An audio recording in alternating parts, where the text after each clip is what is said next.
Well, welcome to another edition of the Digicel Sports Show right here on Islandstats.com. I'm your host, Earl Baston, and joining me yet again is Jason Juggling J. Ford, full of smiles.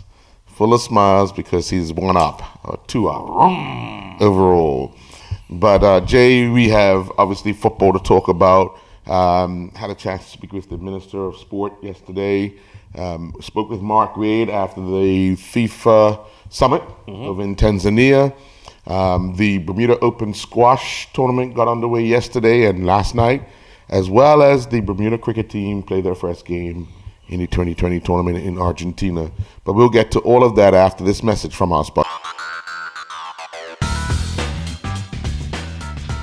You may have heard Digicel is bringing the only true fiber-to-the-home network to Bermuda. But what does that mean? Fiber to the home is the fastest and most reliable way to access the internet. And with Digicel's fiber internet, the fiber goes all the way into your house. It doesn't just stop at the street. That means you get consistently fast speeds you can rely on. Think of it as a brand new internet highway that goes all the way into your home or office, and you can be one of the first to enjoy it. Visit digicelbermuda.com/fiber to register your interest in Bermuda's only true fiber to the home network.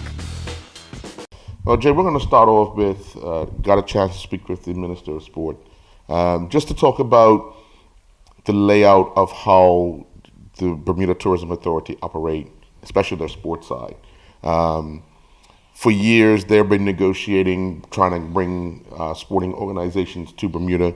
But one of the concerns that I've had, and I put it to the minister, was they're going out and sort of making deals without the mechanism of, are we doing it right as far as sports in Bermuda? And I say that because they could possibly be talking to a sport who is not in compliant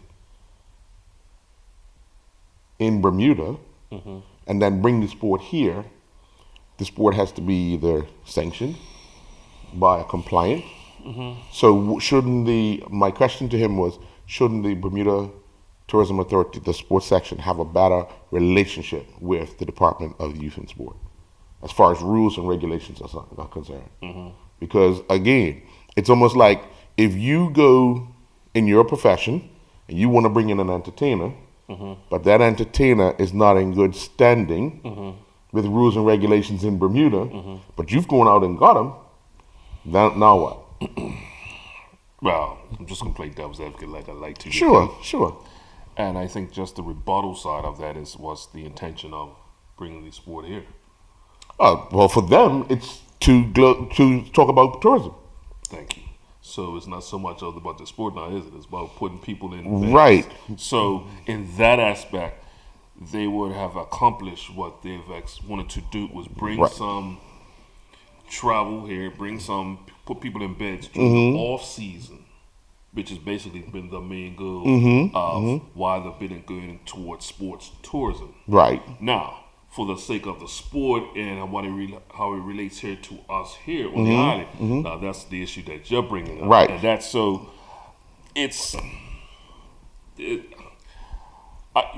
right. It probably needs to be a little bit more conversation between the two. But I mean, they will have a strong case because they're bringing teams to stay on an extended period of time. It's not like they're just coming for 2 days. Right. They are taking in all the service that we do have here on the island, especially for teams. Right.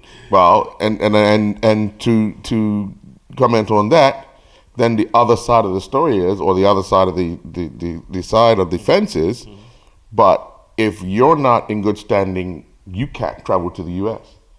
Most definitely, and that's where that's a whole other issue. Right, but I'm referring to the fact that this arm here is going out to negotiate with this group. And Earl, like I said, it's I just think all these stakeholders probably need to have just a bigger voice. Well, and that's why I was putting it to him to get that sort of conversation started, because again, we don't want someone who is not interested in the sport, the good standing side, to be focusing on what you said, putting people in beds. But then we get the embarrassment that they can't come because You know what I mean? Well, and we've seen that with a couple of Entertainers.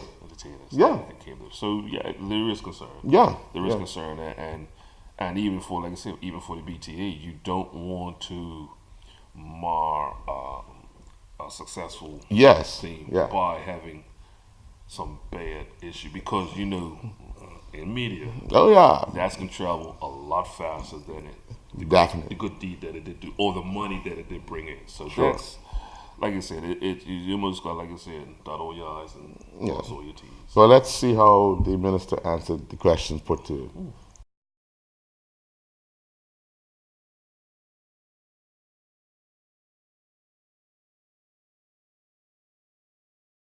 I think that Bermuda tourism should be connected to our Department of Sports, because as we are in the 21st century, it's time for us to increase our tourism product. And if we come across a sporting organization overseas that is not in good standing, I would think that we would take each case on its own merit.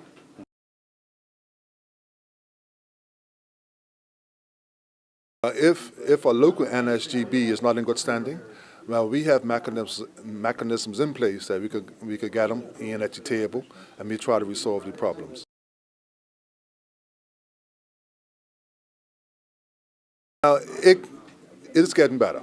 It's getting better, and as we go forward, we're going to make sure that the Department of Youth and Sport and our Tourism Authority work together to enhance the product in Bermuda.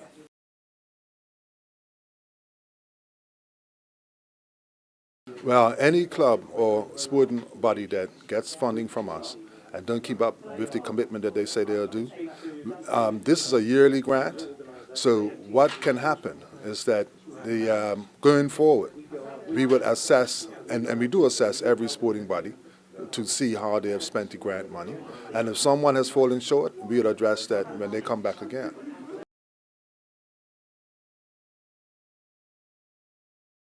And what I want to do is to really focus on all our sports, and to focus on our sporting clubs and our community clubs, and see what infrastructure needs are needed to enhance our product. And this is not just brick and mortar. I'm talking about programs that can enhance our sporting product. Mark Wade was in Tanzania with the FIFA summit last week Friday actually. He's been moving about ever since, but I got a chance to speak with him about how things went in Tanzania, what they discussed in the meeting. Let's get that interview with Mark Wade, and then we'll come back and we'll talk about what you're hoping can come out of meetings such as that. All of the subjects that we had on the agenda were actually beneficial to Bermuda. We talked about the future of competitions, where the idea of a yearly World Cup at youth level was discussed. We talked about what age group would be the best age group, and certainly we talked about all the logistics of that. Some of the challenges for smaller countries like Bermuda are going to be resources, both financial and human resources, having to find coaches, and then what the workload's going to be, having a yearly competition in addition to the ones that are already there. And that was competition of boys and girls. The other discussion was about the FIFA Forward program. We actually were given 2 presentations on what's being done in other regions. So St. Lucia and Uganda actually gave presentations on their FIFA Forward program, how they're spending the FIFA Forward money and on what. And we certainly looked at possible changes to the FIFA Forward program. One, to make it easier to apply for the funding, and 2, to make it easier for sort of bigger projects. And one of the themes of the new FIFA Forward program, or the amended FIFA Forward program, is being able to dream big. People will know that it took us quite a time to build and complete the Clyde Bear Center of Excellence, because we had to do it in phases. One of the proposals is that member associations will be given development money in one one lump sum so that you can sort of better plan and complete large infrastructure projects all in one go. We also start to talk about player transfers and other player matters, so transfers, release of players, agents, or what's now been called intermediaries, and how that impacts us.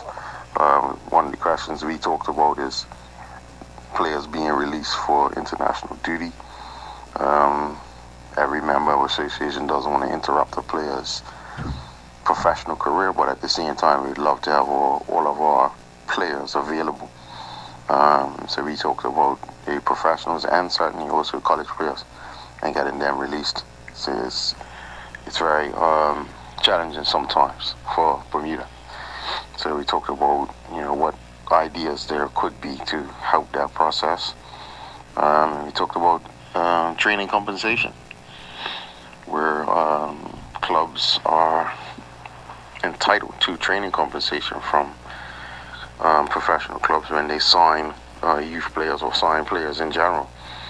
And what's happening globally is clubs are refusing to pay training compensation, or they are saying that they won't sign a player if they have to pay training compensation too soon in his career. So that's certainly been challenging globally, but if we can get a better handle on that and make the process easier for clubs, and certainly it's the smaller countries that are suffering because this is certainly development money that can be useful.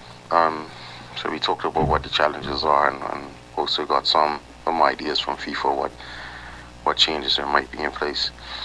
So it was a very interesting day. Some of the countries that were involved were Saudi Arabia, Palestine, Bahrain. From CONCACAF was Bermuda, St. Lucia, and Montserrat. From CAF was quite a few countries from the African nations, which is CAF. So that would have been from the Congo, Burundi, Algeria, the countries that they like. One of the other topics discussed was having a women's Nations League globally. The concept of Nations Leagues is something that's growing throughout the world, where being able to have more match play, a meaningful match play, is very important. And in the women's game, there are more and more countries trying to grow the women's game, but at the same time having difficulty having meaningful matches. You will know in Bermuda, our senior women's team has been dormant. While we're waiting on competition, and we should have competition this year. But the idea of a Nations League for women was floated around, and we had some very good discussion about that, because that would certainly be beneficial. We're going to see the benefits of having a Nations League for our senior men. So the discussion was around possible Nations League for senior women, but this will be global instead of regional like the senior men, which is in the CONCACAF region. Has there been any talk of the smaller nations going and spending time with a bigger nation just to train with them? There is no specific talk of that from an official perspective from FIFA during the meeting, but those sort of discussions happen between countries and between presidents all the time at these sort of events, so at congresses and certainly at summits and other events.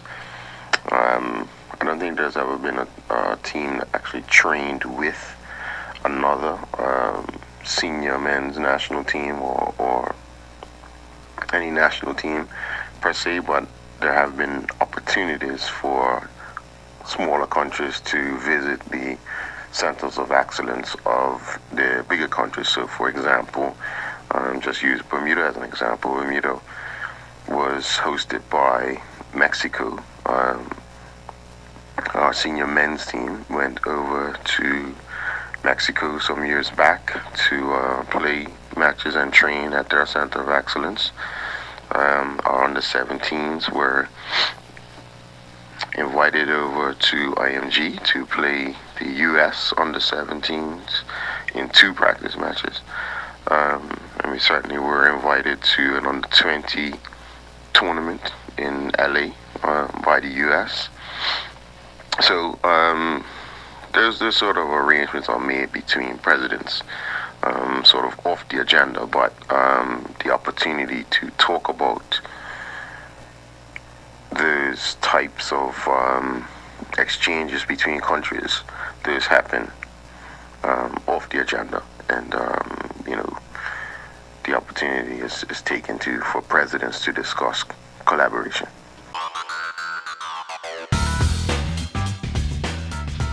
You may have heard Digicel is bringing the only true fiber to the home network to Bermuda. But what does that mean?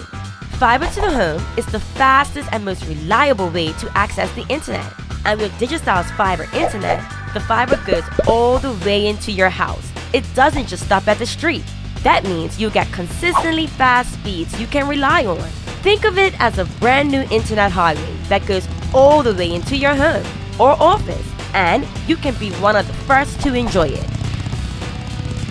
Visit digicelbermuda.com/fiber to register your interest in Bermuda's only true fiber to the home network. Well, the highlight of that was youth and women. As Mark was saying, they talked a lot about where they want the youth to go, how they want to grow the women's game, and having a Women's Nations Cup. Having a Youth World Cup as well on a regular basis only offers countries such as Bermuda and other smaller nations an opportunity to be playing regularly. And with FIFA looking to invest globally, it's heading in the right direction for us. Why are you smiling? Just a little cynical here. You said growth. FIFA is probably the biggest organization in the world as far as money coming in, and they figured out the men's side is I think we're already there. Right. So where are we lacking? 2 areas. Where can we make more money? 2 areas. Oh, okay, just checking. Yeah. And because with their mandate and because of everybody's got their eyes on the financials, they've got to pay out X amount of money by the end of year to make sure that they're in good standing. Yeah. So they're going to be a big push for getting the women's and juniors. But not just playing games. And I think this is where, this is how FIFA works. It's not just about playing games for FIFA. It's about showing games. Right. Because that's where the revenue comes in. Yeah, the revenue comes in. Yeah, without a doubt. You just having women's leagues across the dozen. But if the higher the stakes, the more money they make. Yeah. When I say higher the stakes, meaning if you put a World Cup qualifier in front of it. This is why I'm saying this, because Earl, you could probably go to almost every country, especially South America and all over the world. They've got junior programs, Oh yeah. They got junior tournaments. Just not exposed. We used to send teams, and we used to send teams to the Dallas Cup many years ago. They've started again. You see teams going down to Disney. Started again. You see teams going over to the UK. Well, now we got players going. Yeah. So my point is, the leagues are there. Now it's how can we, for better term, expose them to turn it into financial gain. Now, the good side with that even though the money is coming into the system. But the good side of that is the exposure opportunities for young ladies and juniors around the world. And we've already seen the commitment in this region regarding that. So by them talking about it, I think I always tell people, and this is even in my industry, a lot of times we talk about if we had a chance, or we had a chance, or we did this. And I keep saying, well, if you got the chance tomorrow, are you ready? Yeah, and the answer would be no. So this is where the BFA has to sit down with their stakeholders, the clubs themselves, and say, look, we have to, if this comes sooner than later, are we ready to take advantage of it? Yeah. Because we can't complain if some other country has taken advantage of it and we're still lagging behind. So going to these summits and going to these conventions, it's always good to get the information and keep it up on it, because now you know what's coming down that pipeline. Right. And with him bringing back that information, now he's got to get back, like I said, get up to the stakeholders and say, hey, this is what's coming down the pipeline. There's no date set on it yet. Right. Something's been played around, but this is the go. Right. But it's coming, because they've got money to make it happen. Oh, yeah, definitely. Okay, so it's just a matter of how they're going to execute it. So are we ready? Now we need to hurry up and get ready. We need to hurry up and get this women's league off and running, which it's already started. Started. Yeah. But we've got to get it to a point where it's beneficial, right? And get all the kinks as soon as possible, and let's get some more exposure. And I hate to say this, Earl, but some of that money has to go towards media production, because we're talking about exposure. Right. A lot of our fields are not technically set up for media. So if you want to have video footage of games, you see where I'm going with this? Yeah. We even have problem with the National Sports Center when it comes with that. You always got to bring in an outside source to make that happen. But this is the stuff that, in the big picture, is what FIFA's trying to establish. Some presence in the women's game and the youth game around the world. So I hope that everything just doesn't get put towards players, because I just said, we can have as many leagues as we want. Right. What we're going to write about it and say, hey, we had a nice game today. Rather now, I could show you a 30-second clip on social media for the next 5 days of different matches. You know what I'm saying? Right. So there is got to be some concentration towards the media side of it. Right. But that's just me being cynical. Yeah. Well, yesterday, Jay, the Bermuda Squash Open got underway. Tricky ties. Had several Bermudians playing in the first round. Unfortunately, former professional Nick Kine lost his first match. But two other players from Bermuda went through, but last night bowed out. 2 games in 1 day, tough. Quality competition makes it rather tough. But play actually continues tonight with the main draw getting underway.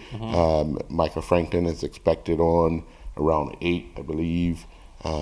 So it's all to play for at the Bermuda Squash Rackets Association Club. Good squash on. Go and enjoy. It should be fun. What do you think? Man, I'll take you one day, boy. Take me to Devonshire then. There won't be no playing. Listen, it ain't enough oxygen in the building for you and I to be playing that game, okay? I'm borrowing oxygen from you, you're borrowing it from me. All we're doing is serving. Collecting the ball. Good shot. I got it. It's coming off the glass. I got it. Yeah. Sure. Gonna be some good service. Yeah. Better get an ace. You gonna get that? Nope. Well, also earlier today, Jay, the Bermuda national cricket team played their opening match in the ICC Americas 2020 tournament, facing off against Argentina. Still late in the day, getting underway. So hopefully Bermuda can get off with a good start. Obviously, they're playing the host, who went down by 5 wickets to Cayman Islands yesterday. Very low scoring game.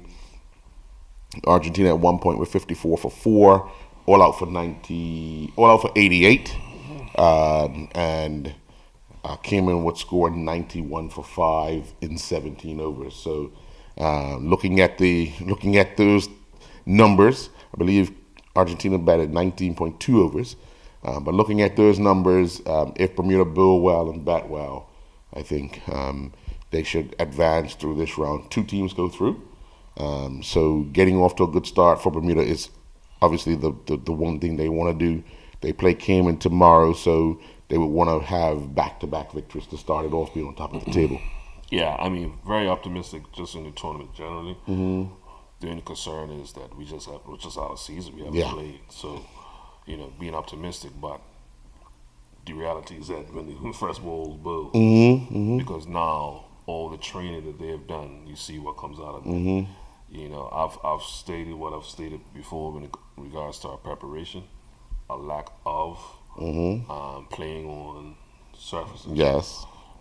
But let's see how this ball pans out, and be optimistic and be behind the boys, because once again they are representing us. Yes, indeed. Good luck, boys, and obviously we'll have a full report later tonight on how they done, and we will talk more about it because they played today. They played today and tomorrow. So on Thursday, we can analyze both games. Yep.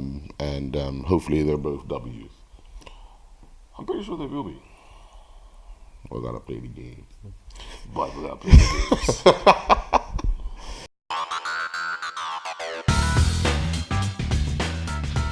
You may have heard Digicel is bringing the only true fiber to the home network to Bermuda. But what does that mean?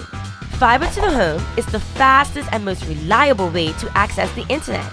And with Digicel's fiber internet, the fiber goes all the way into your house. It doesn't just stop at the street. That means you'll get consistently fast speeds you can rely on. Think of it as a brand new internet highway that goes all the way into your home or office, and you can be one of the first to enjoy it. Visit digicelbermuda.com/fiber to register your interest in Bermuda's only true fiber to the home network. Now on to Lucky J's part of the show, and that's the champion football picks. Right to it, Jay. We're in no surprise Saturday night. No. 5-1 Robin Hood over Flanagan's. We both got that one right. Good call on the day of leave. Yeah. Thanks. Good call. Yeah. I knew he has been going through, but I think it takes about 2 weeks when you apply, or it could take a week, but he was waiting, so I figured this weekend would have been the weekend he would have gotten it. So interesting enough, though, and I just interesting enough. I looked at the team sheet and see who was on the bench. Rico Outerbridge was on the bench. Mm-hmm. Timmy Figueredo was on the bench. Mm-hmm. Still struggling, man. The youngster came on as a debut. Right. Steve Ass was nephew. Mm-hmm. And John Barry Newsom. Mm-hmm. 2 wheelchair bond guys. A player never played. Yeah. And a player. And a utility player who's, I think, just coming up. I'm teasing John and I'm not even going there with John because he can still play. My point. Yeah. We ain't playing. No. So. No. But it's got to be a little worrying for him. And obviously there's going to have to be some recruiting. The same thing that those clubs argued about for Vasco, Robin Hood's going to have to do the exact You mean Robin's going to have to poach? thing. Literally, they're going to have to. That's the word that was used. Yeah. Honestly, come on. They're down to a player coach, Earl. 2 player coaches. I tell you, when that word got thrown out there, is the most hypocritical word I had heard. I want to see how they react. Doing that for Abernathy Emir. Yeah. I want to see how those same clubs react when it's not Vasco, it's another team doing it. So, to be honest, sitting in that room I said, boy. So what's the difference between poach and scouting? No difference. Okay, Just starts with a different spelling. okay, because if it's a team, then they scouted our players. They're poaching them because they're approaching them. Yeah. Okay. Yeah. I just want to see how those clubs and it's react. not going to be. And I say this, Earl, because we see that happens every year when teams go down. When that team's going down. Let me see a couple of players I can pull from that team there. When you start talking about Or when a team comes 80 up, guys transferring a season, yeah, it's ridiculous. probably know why. Yeah. And because they move past. Yeah, come on. Yeah. One thing you cannot be, so they say the numbers don't lie, but the numbers don't lie. Yeah. Look It's poaching going on. Look at the all over. transfers over the last 4 to 5 seasons. Yep. Look at those numbers, and that would tell you There's a lot of poaching a going on. lot of poaching, no scouting. Potion. New word. Why not? Let's make up a new word. But no, you're absolutely right because, obviously they want to build on the success. They are still the defending league champions. And they were in cups. Yeah. So Still in one. and they're still in one, and they have been competitive this year. So you would, just imagine if you got an accident. Let's say Nathan Vasquez, Antoine Russell. A couple other guys. I think they're holding on because they've teamed up with the Wark Archers. Right, so That youth team. which is great, which is They- something that. yeah. But that's gotta take time. That's not take gonna. time. It's gonna mature. And you can't really force players into an environment that could possibly discourage them. But not only discourage them, but the level that they're playing at. But that's what I mean. You go into you put somebody into It's early. different. It's different if there was a first division team. Their junior, the pace is a lot Right. different. Yeah. We're talking about they're in second place. It's not like they're the whale of mark. They're in Right. second place. Right. So they're gonna want to keep that. And they got a semifinal against PAC at Somerset Cricket Club. Yeah. So Huh? and once again, they haven't been that successful against PAC. So it's gonna be quite interesting. Even though they had a draw the other day. With PAC, yes. Yeah, they had a draw. But it's gonna be interesting how they go with it. Well, then we move to Sunday, down at the rack. We both went with Dendy Tom.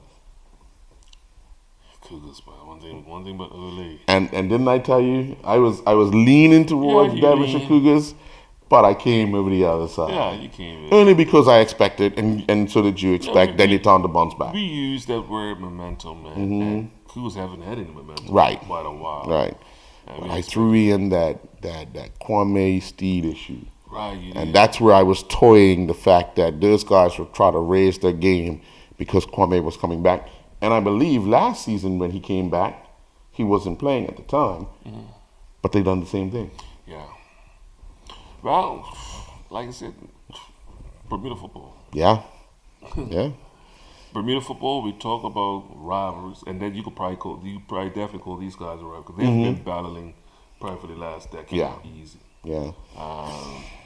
When you look at league championships, just trophies, and both teams have basically won a lot of trophies in the last decade. So, are you surprised? Not really. No. We lost, but Yeah. We're not surprised. I'm not surprised. Yeah. Because, we looked at it, could go either way, and it went the way that it did. So then we moved to Garrison Now, Field. this is the surprise for you. for me. Yeah. Because I got it right? That was a surprise? Yeah. No, and actually, I probably can't even say surprise because go look at the tape. I've been talking about this team probably for about 4 weeks.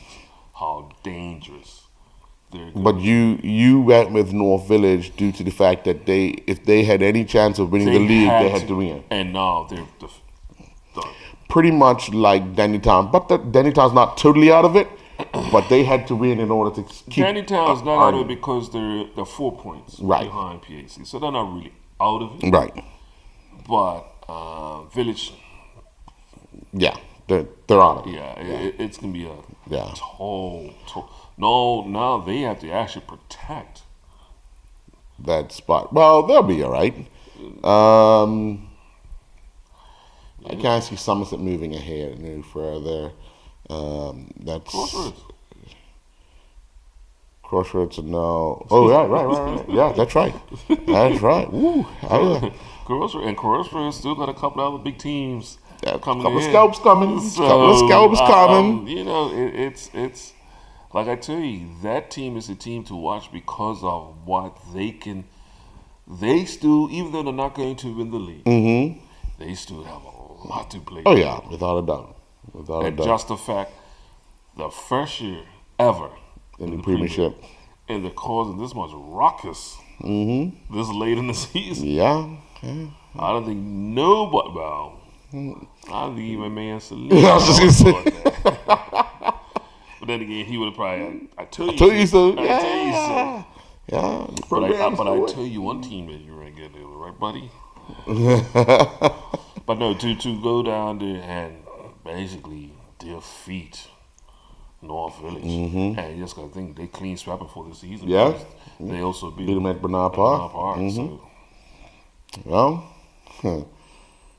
Social Club. Well, I was right but wrong. You were wrong.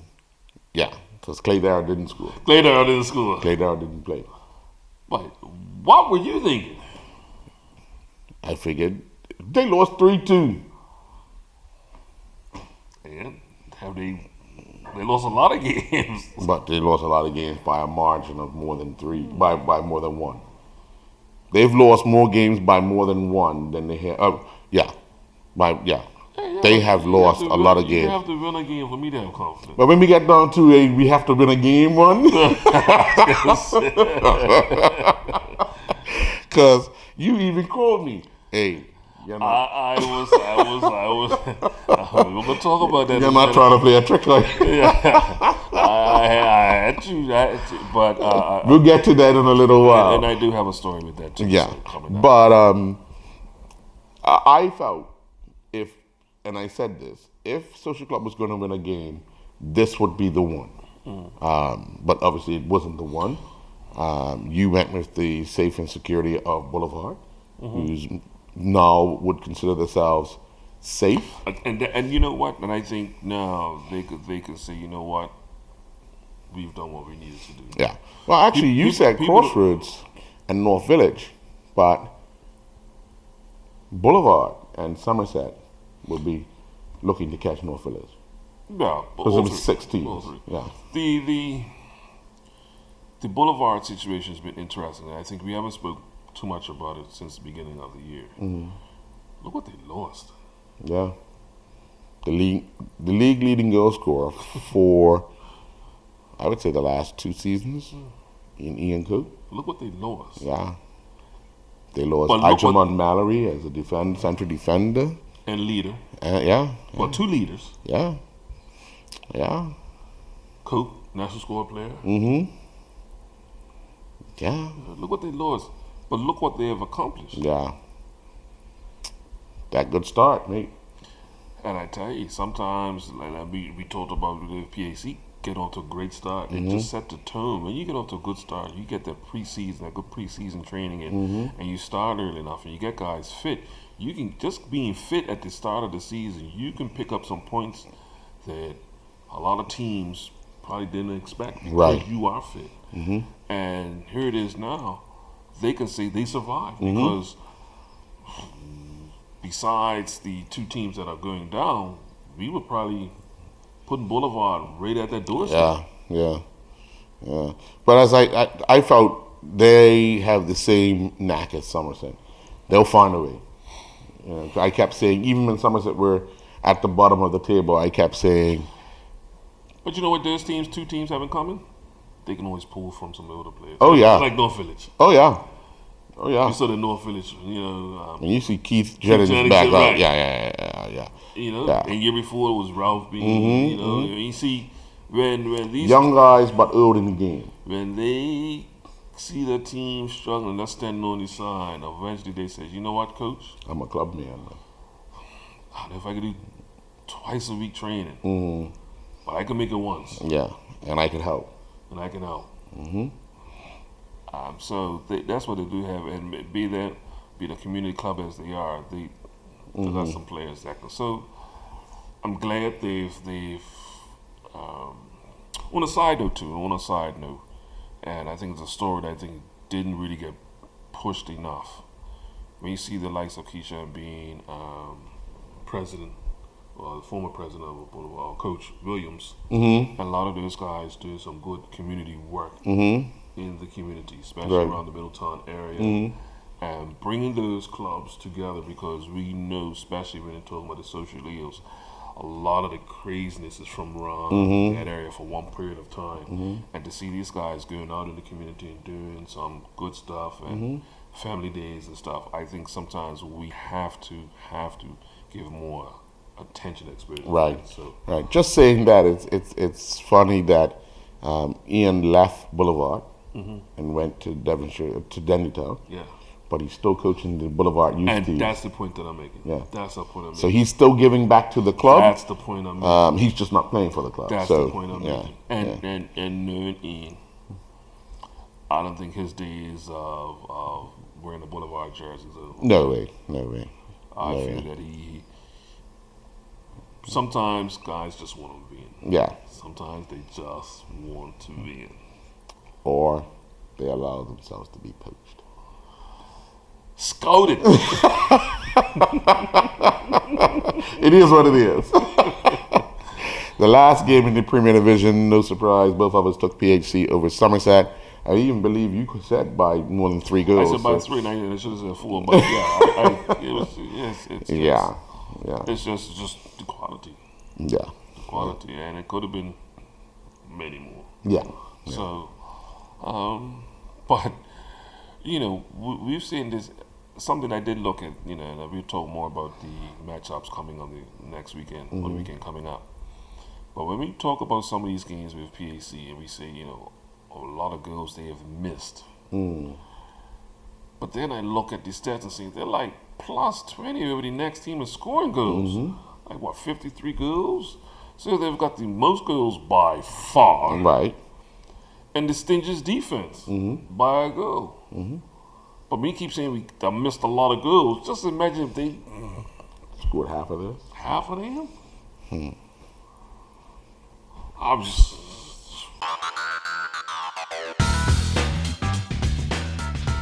You may have heard Digicel is bringing the only true fiber to the home network to Bermuda. But what does that mean? Fiber to the home is the fastest and most reliable way to access the internet. And with Digicel's fiber internet, the fiber goes all the way into your house. It doesn't just stop at the street. That means you get consistently fast speeds you can rely on. Think of it as a brand new internet highway that goes all the way into your home or office, and you can be one of the first to enjoy it. Visit digicelbermuda.com/fiber to register your interest in Bermuda's only true fiber to the home network. Now we moved to the first division match that was moved from Devonshire Rack down to Lords and St. David's, where Paget took on Wolves. We both took Paget. No surprise. No surprise. They continue their run as leaders of the first division. Then we went to Devonshire Colts and Somerset Eagles. We both took Somerset Eagles. No surprise. No, not at all. Southampton Rangers and Island Rangers. No surprise. No surprise at all. We both took Southampton Rangers. BAA and St. George. No surprise. For me. Yeah, well, yeah. I took St. George's. You took your heart. You went with your heart. Yeah. Well, You tried to make a case for it. Yeah. You tried. It But didn't work. that case work. was strong. Yeah. But we want to say good luck to Willie Clemens as he's attempting to get a professional contract over in Sweden. He played for Bowden's BK in a tournament over the weekend, scoring the winner in the scoring the first goal in the final. They won 2-1. He's really impressed the coaching staff. Top game too, right? Yep. Yeah. Impressed the coaching staff, and we'll be looking and hoping that he signs a contract shortly. It's a little cool for him, but hey, it is what it is. When you want to be a professional, you got to do it. Especially if you go that late. Yeah, well. If you want to get warm, go south. South. But as a professional footballer, you want to go where you feel most comfortable and where you can make a name for yourself. And to be honest, he's in the right place right now to get a start. He's only 23. And if you look at it, if he continues on the path he continues on. But I'll tell you, Earl, you're saying he's only 23. Really, that's it has to happen now. Well, yes. It has to happen now because if you're looking at the age limit now for a lot of those teams, and when they're scouting players. Over in England, maybe. If you look at the average age, and I say that because I started looking at the age of Dante Levrock's team, and they're professional. He is the second youngest, I think. And he's 25. But you're getting my point. What I'm saying, the age that he's at now, this has to happen for him now because any higher competition team or higher competition league, that age is lower. Oh yeah, that's what my point is. Yeah, that's my point. So, with him being, what's the average age of Manchester United? Ooh, young. Wow, it's like 22. Okay. 23. Okay. Cause you're still looking at Rashford. These guys, they're barely hitting 21. You know, these young guys. Yeah, there's just a lot to get to the club now. That's true. Even Phil Jones and those guys, they're not old. Right. You know, they've been around for a while, but they came in. And then even talking about that, even talking about, I just saw a story today with the guy now, Gomez, who's 17, then another youngster who's 18. They got Matic, his son, he's at the academy now. He's 10, but he's looking to, So those academies, if you have a coach, and if because that's me, but if you have a coach that's always looking at that academy squad or the under 23s to bring some youngsters in, then it builds well. So you're seeing that with the West Ham. You saw that over the weekend with Man City playing the youngster. And they actually took him on tour when they had the ICC football tournament in the United States in the summertime. Right. He played during that. So, and he's breaking into a side that's basically demolishing the league. Yeah, runaway leaders. Runaway. So, in saying that, and he's not even close to being 21. So, that's what I'm saying. At 23, it has to happen now. Right. And he joins, obviously, as I said, Dante Levrock over in Europe, as well as Jair Prophet-Williams. Yeah, and that's been a good good story with Jair because things were a bit up in the air, obviously with the leaving West Ham United. So now that to hear that he's playing, well, him and Dante's matches this weekend were called off due to severe snow. Yeah. And the UK is actually now getting it. Oh yeah. Covered in snow. And it's amazing because when I looked at some games coming up, and I saw it's postponed, I'm like, but we're like 4 days away. That's what they're predicting weekend games to be postponed already. Frozen pitches, man. Frozen pitches. Yeah, and unable to get to them. You just can't. You cannot prepare them. Yeah. So, final game. Wellington Oval. I almost dropped my food. Hamilton Parish picked up their first victory of the season, defeating St. David's not 1, but 3-1. Leading 2-0. St. David's pull a goal back, but they're able to get that comfortable 2-goal lead and actually hang on. So congratulations, Hamilton Parish. Now, I had about a couple of months ago, I had asked you about the whereabouts of Keyshawn. And just so be it, he came to fix my internet yesterday. So behind the scenes, we got into some conversation. And first of all, where are you? She says, well, look, I'm back down parish, dean of the youth program.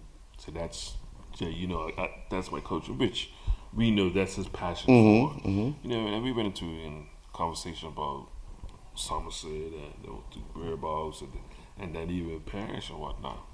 But all in all, he's back at parish, And the vision that they have for Hamilton Parish, which is actually being supported by David Bascom.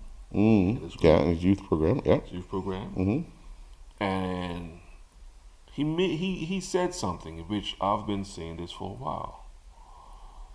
It's not just about winning a cup. It's growing the program.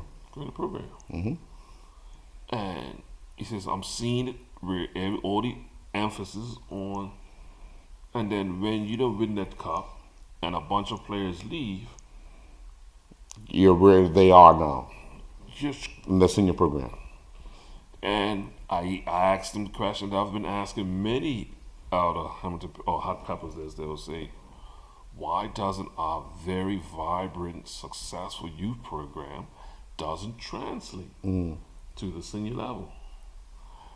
So they have identified some areas, what they're trying to do, and I wish them all the success. And he had mentioned about them playing, the PDL had played a midweek game up Somerset.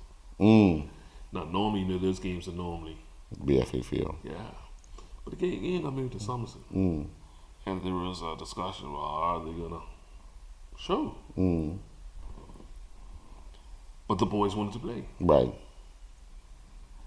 and he said he had a good feeling what was gonna happen on the weekend, because when you're still getting that, you know what, things are starting Yeah. to click. St. David's healthy brunt of it. Time and opportunity. Time and opportunity. And I think, if like I said, if St. Davis was to play them 10 times, they'll probably beat them 9 times. That, but Only need that. you only need time. one. And so, in saying that, I with the parish being where they are, I mean, they could only go up. They could only go up, and I would love to see them where they are very competitive again. Not only fighting for their first division title, but also making their way back to the Premier. Right. Well, they have to grow in steps, and working with the youth program is the one thing that they need to make sure they solidify yet again, and then move forward from there. Yeah. And I think what they were having problems with, and which we saw that happen with PHC, BAA, and a couple of these teams.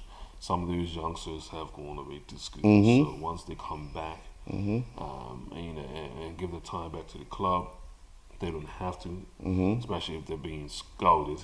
But How you go from maroon and yellow to red and white? I'm just saying. I'm just saying. Yeah. That's what seems to happen. But on that note, the parish goal scorer, Nigel Burgess. Yeah. Well, he played. Normally he used to score from the penalty spot. He Right. had a good penalty taker. Right. He's now got a little more fleet-footed because he's playing rugby. Playing rugby, yeah. So- that's why. So he's more aware of what goes on the outfield now. But you gotta love guys like Nigel, and you have them in every club. You have them in every, where it's just a club guy. Yeah. It's just a club guy. I mean, executive, player, like he's just a club guy. Yeah. So, like you said, whatever they ask from, can you? Sure, why not? So put your hand up, man. It's gonna be interesting how they, execute the plans. Yeah. Well, folks, that's it for the Digicel Sports Show. Good luck to the Bermuda team in their first 2 games over in Argentina. Hold up. Good luck to those guys. But hold up. Whatever. How you gonna end the show? The last couple of shows we've mentioned one particular sport, one guy who's on the verge of being a professional, and you're not even gonna mention it. Do the honors, go ahead. Just sport. That's the only reason you're talking about it. Jair Mitchell Thank you. got his 2 points he Thank needed you. to become a professional. Thank you. He's going to put in the Thank you. scorecard, and we're actually going to be talking to him very shortly. Thank you. See what I gotta do sometimes? So he's not going Daytona, he's going to watch Jair. I know to go Atlanta. I'm not getting this shit in the new stadium. Well, Supercross. Yeah, They was in Tampa the first time for a long time. Which was normally the week that they're normally in Atlanta. Right. But they'll be in Atlanta this week, and I'm gonna miss it. Not to worry. But Jair, if you get on, I will be there. I promise you. Yes, sir. So say good night. Good luck and good night.